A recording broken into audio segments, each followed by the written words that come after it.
Gautam Adani. Gautam Adani. एक ऐसा नाम जो सिर्फ एक बिजनेसमैन नहीं, एक कहानी है। एक कहानी जो अहमदाबाद की छोटी गलियों से शुरू होती है, जहां एक 16 साल का लड़का स्कूल छोड़ अपने सपनों का पीछे करता है। 1962 में एक सिंपल जैन फैमिली में पैदा हुआ। 8 भाई बहनों में एक, कोई प्रिविलेज नहीं, बस एक भूख थी बढ़ने की, जीतने की, कुछ बड़ा करने की। उसकी जेब में सिर्फ उम्मीद थी और दिमाग में विजनरी। शुरुआत हुई मुंबई की एक छोटी सी डायमंड सॉर्टिंग जॉब से। सुबह से शाम तक छोटी छोटी पत्थर छाटते छाटते उसने समझ लिया कि पैसा कैसे बनता है। वो दूसरे लोगों की तरह वो सिर्फ पैसा कमाने नहीं आया था, वो सीखने आया था। उसका दिमाग एक ट्रेडर का था। उसने सिर्फ नौकरी नहीं की, अपॉर्चुनिटी ढूंढी। जल्दी ही अपना छोटा सा ट्रेडिंग बिजनेस शुरू किया। लोगों के लिए एक नॉर्मल वेंचर था, लेकिन अदानी के लिए ये सिर्फ एक शुरुआत थी। 1988 में अदानी एक्सपोर्ट शुरू हो गई। एक छोटी कंपनी, लेकिन उसका विजन बहुत बड़ा था। फिर आया एक टर्निंग पॉइंट, मुद्रा पोर्ट। जब लोग समझ ही नहीं पाए कि प्राइवेट पोर्ट इंडिया में चलाया भी जा सकता है, तब अदानी ने अपना ताकत लगाकर मुद्रा पोर्ट खड़ा कर दिया। आज वही पोर्ट इंडिया का सबसे बड़ा प्राइवेट पोर्ट है। ये सिर्फ एक इंफ्रास्ट्रक्चर का प्रोजेक्ट नहीं था, ये एक आदमी की सोच का परिणाम था जो रिस्क लेने से नहीं डरता। फिर धीरे धीरे एक के बाद एक एम्पायर बनता गया। कोल, एनर्जी, एयरपोर्ट, गैस, इंफ्रास्ट्रक्चर, हर जगह अदानी का नाम। 2022 तक वो एशिया का सबसे अमीर आदमी बन चुका था।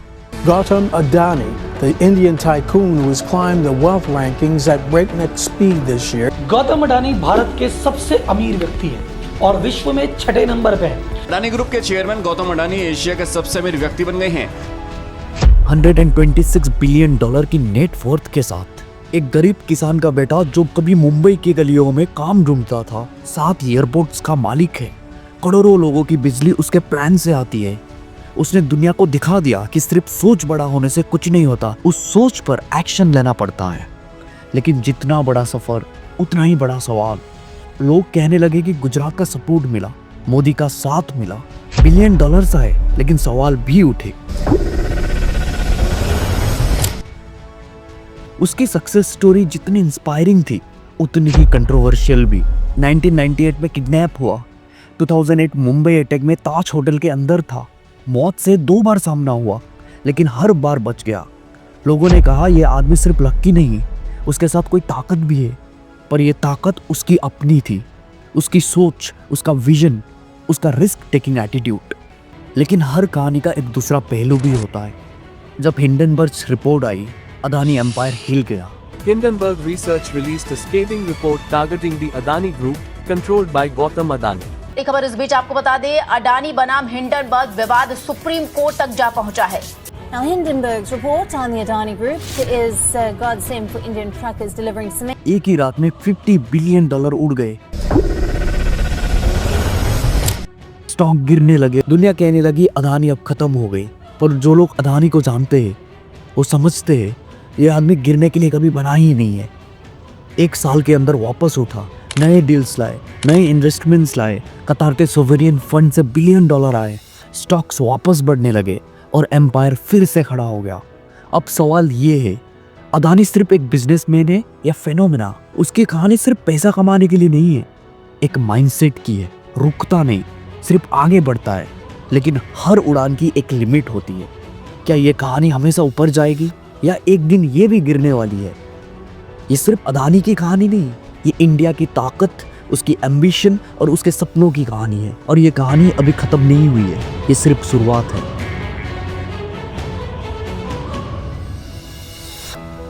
गौतम अदानी का एम्पायर सिर्फ बड़ा नहीं, वो रॉकेट की तरह ऊपर जा रहा था।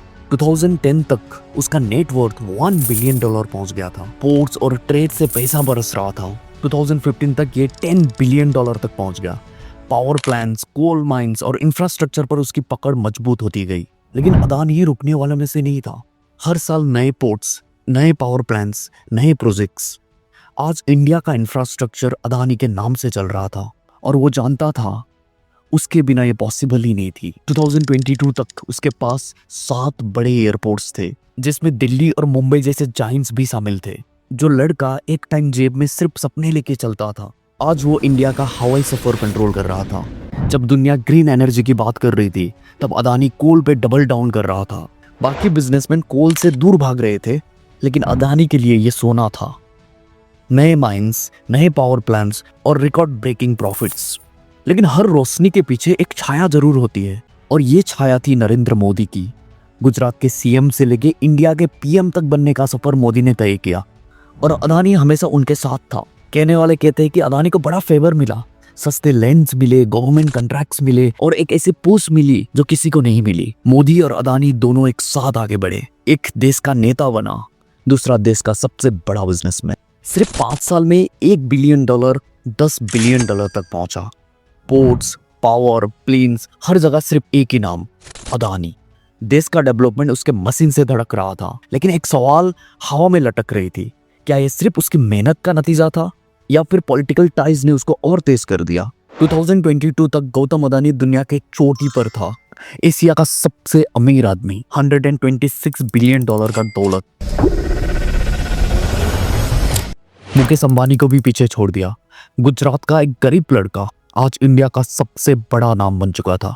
अदानी ग्रुप हर जगह था। बिजली जो घरों को रोशन करती है, अनाज जो लोगों के प्लेट तक पहुंचता है, डिफेंस जो देश की सीमा पे ताकत देता है, पोर्ट्स, पावर, एयरपोर्ट, इंडिया की हार्ट बीट अब उसके कंट्रोल में थी। सा बरस रहा था। सिर्फ 7 साल में 10 बिलियन से सीधा 126 बिलियन बन चुका था। कोई भी उसके आसपास नहीं था। $70 बिलियन सिर्फ ग्रीन एनर्जी के लिए, नए सोलर फर्म्स के लिए, एक नए भारत का सपना था। लोग सुन रहे थे, तालियां बजा रहे थे, जॉब्स बढ़ रही थी, नए शहर उभर रहे थे और इंडिया को गर्व महसूस हो रहा था। अदानी एक राजा की तरह जी रहा था।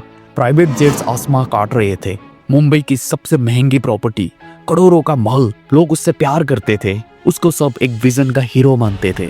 उसका नाम चमक रहा था। स्कूल, हॉस्पिटल, सड़कें, विकास, सब जगह अदानी का नाम लिखा था। लेकिन हर राजा के राज में दरार जरूर आती है। वो 126 बिलियन, वो बड़े बड़े ग्रीन एनर्जी के वादे, क्या ये सब कुछ बहुत ही ज्यादा तेजी से नहीं बढ़ रहा था? कुछ लोगों ने कहना शुरू कर दिया, कोल अभी भी ज्यादा है, ग्रीन एनर्जी सिर्फ दिखावा है। दूसरी तरफ उसके सपोर्टर बोल रहे थे, जॉब्स आ रही है, विकास हो रहा है। लेकिन दुनिया सिर्फ एक ही चीज देख रही थी, अदानी की जेट्स, उसके पोर्ट्स और उसका गुरूर। क्या ये उसकी सबसे बड़ी जीत थी या फिर एक सपना जो किसी भी वक्त टूट सकता था?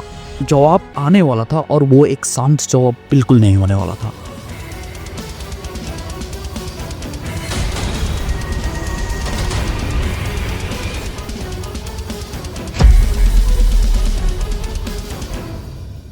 जनवरी 2023 गौतम अदानी की दुनिया एक पल में हिल गई। हिंडनबर्ग रिसर्च की एक रिपोर्ट आई जैसे बम फट गया हो। रिपोर्टर ने कहा, अदानी एक फ्रॉड है, एक धोखेबाज है, उसकी पूरी एम्पायर झूठ के सहारे बनी है।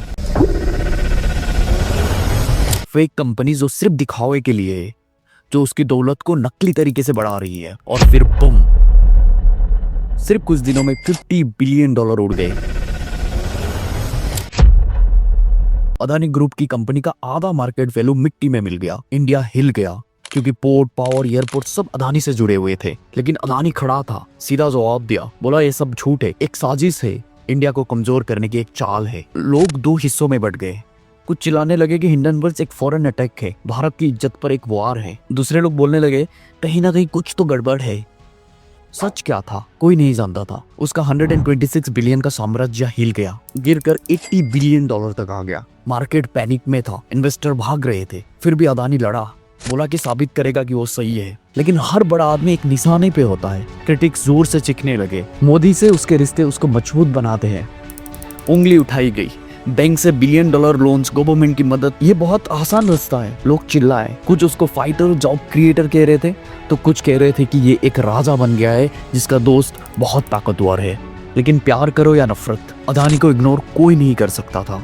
$50 बिलियन का नुकसान से लेकर एक जबरदस्त कमबैक। अदानी ने दिखाया कि वो मजबूत है। स्टॉक्स फिर ऊपर, डील्स वापस, विश्वास लौटने लगा। पर तूफान पूरा थमा नहीं था। सवाल अब भी घूम रहे थे। पूरा देश उसको देख रहा था। आधा हैरान थे, आधा गुस्से में थे, लेकिन वो रुकने वाला नहीं था। एयरपोर्ट्स चल रहे थे, पावर बहती जा रही थी, और एक सवाल अभी भी हवा में थी, क्या वो उस परेशानी से बच पाएगा जो उसका पीछा कर रही है? ये जंग अब भी जिंदा थी और वो इस बार बिल्कुल भी तैयार नहीं था। नवंबर 2024 गौतम अदानी के लिए रात और भी गहरी हो गई। यूएस ने और एक बम फोड़ दिया, $250 मिलियन का ब्राइवरी केस।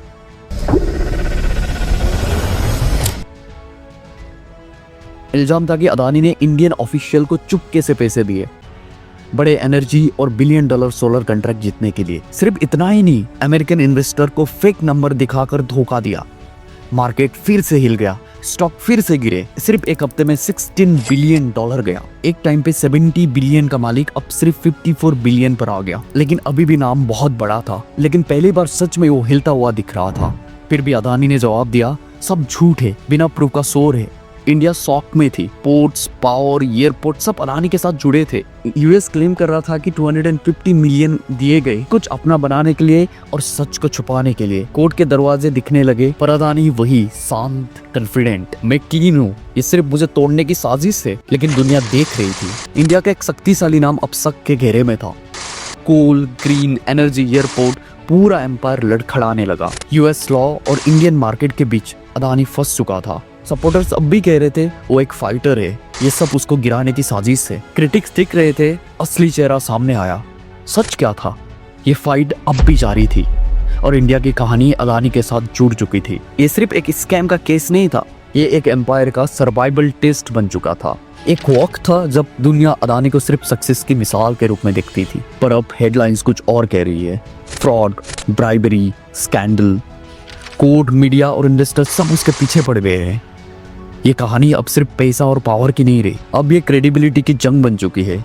स्टॉक मार्केट में हलचल है, अदानी के शेयर रोज नीचे गिरते हैं। एक वक्त का एशिया का सबसे अमीर आदमी अब एक ऐसे मोड़ पे है जहां हर फैसला उसके कहानी का अंत लिख सकता है। एक तरफ वो नेता है जो कह रहे हैं देश के वीर उद्योगपति के साथ अन्याय हो रहा है, दूसरी तरफ अपोजिशन जो चिल्ला चिल्ला के कह रही है ये तो बस शुरुआत है, अब असली हिसाब चुकाना होगा। मीडिया के स्टूडियो में डिबेट हो रही है, अदानी भारत का विकास पुरुष है या पैसा का सौदागर। उसके लीगल टीम हर कोर्ट में पिटिशंस दाखिल कर रही है, उसके पीआर टीम नए नैरेटिव लिखने में लगी है और कॉर्पोरेट एम्पायर्स वो अब भी खुद को मजबूत बताने की कोशिश कर रही है। नए एमओयू, नए इनॉग्रेशन, नए प्रॉमिसेस। लेकिन सवाल ये है, क्या भरोसा एक बार टूटने के बाद फिर बन सकता है?